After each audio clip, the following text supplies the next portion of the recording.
So maybe this message is just for me, but you just get to participate with me because I'm learning about my soul. You would think I'd have discovered after being a pastor and serving God for at least 30 years that I would understand these things, but nope, still understanding my soul.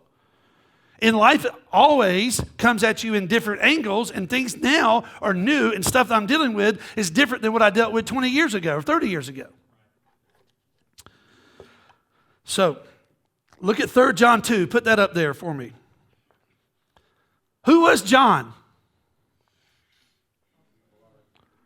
He's the beloved. And here he starts this saying beloved. He's talking to Gaius, but he's talking to us. I pray, in the King James says I wish, or I pray, I strongly desire that you may what?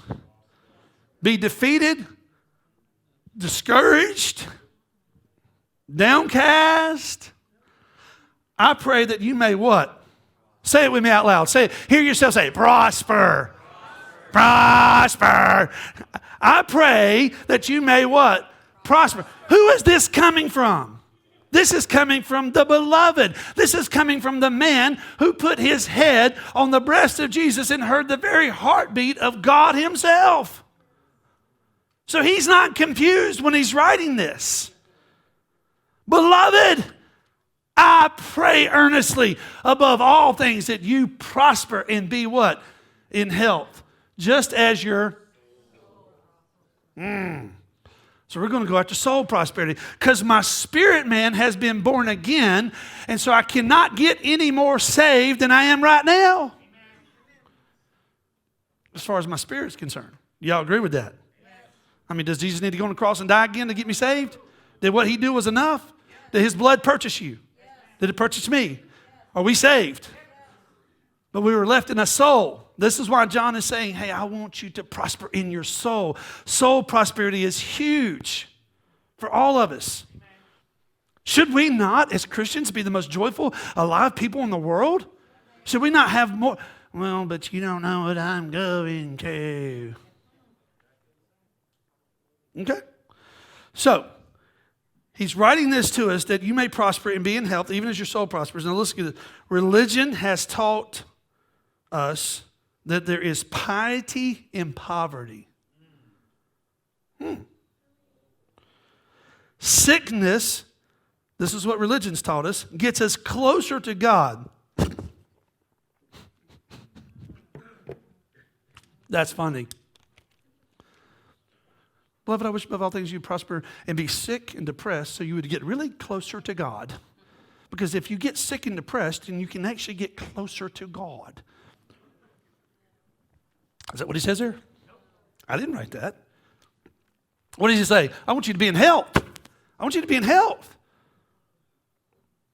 Quick little story. I've shared this before. When I was first starting in the ministry, I was a youth pastor, and the pastor set me and my friend up. I don't think he meant to. But he sent us to the hospital to pray for 2 different ladies. And both of them one of them was like a part of the church, and she was a member, and the other lady was a family member of her family went to the church. And so the lady, when we first get in there, she says to me, when I first walked in, we're here, Pastor Field sent us to pray for you. She's, oh, well, thank you. Come on in. And then she says, this is Paul's thorn in the flesh. This sickness is, God is teaching me something about suffering. And I was like, no, that's not true. I'm trying to be respectful because she's a lot older than me. Says, no, that's not true. Oh, yes, it is. And she argued with me. I said, well, we were here to pray for you to see you get healed. And she just totally shut us down. Guess where our prayers went? Nowhere. Now, guess what happened with the next lady? Walked in. She says, I was praying that Jesus would send somebody in here because they told me I'm not leaving the hospital. I'm going to die. And I believe, brother, when you lay hands on me, God's going to heal me. Guess what happened to her when I laid hands on her? She went home 2 days later. Just Here's what happens. The limiting beliefs that we have, or how we have perceived or heard the gospel, or how we have heard and understand information, can either ceiling our life out or propel our life. But if we believe a lie, or we believe a wrong conception or perception of God, it ceilings us out.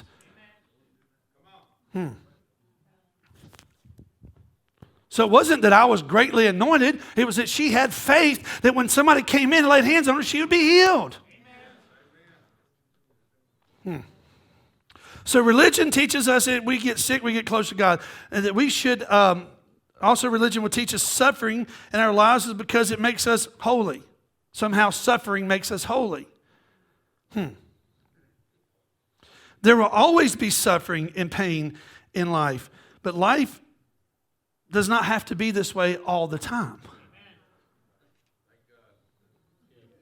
Usually, suffering and pain are telling you something's wrong, that you need to fix it.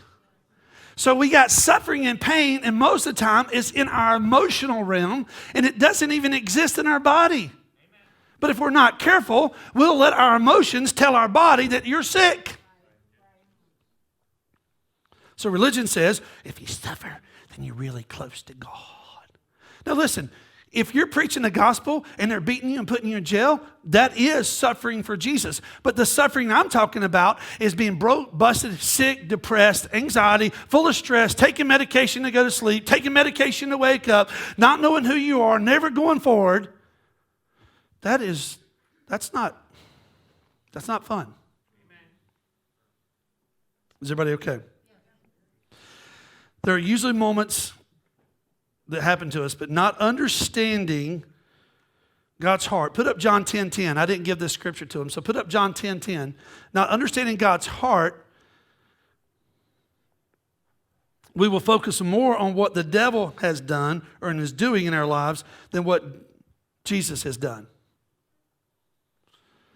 I'm trying to lay a small little foundation. Is everybody okay? Look at John 10:10. The thief does not come except to do what? But I've come that you might have more depression, more suffering, more pain. No joy, no nothing. What gospel have we believed? What gospel have we preached? What gospel are we going to participate? The devil comes to steal, kill, and destroy. The devil comes to take from you. But here's another thing. When we constantly have someone to blame, we won't take personal responsibility. If I can put it all on the devil because my life is miserable because of the devil, we'll never take personal responsibility. What if the devil's over crying in the corner saying, I didn't do that to you? You did that to yourself.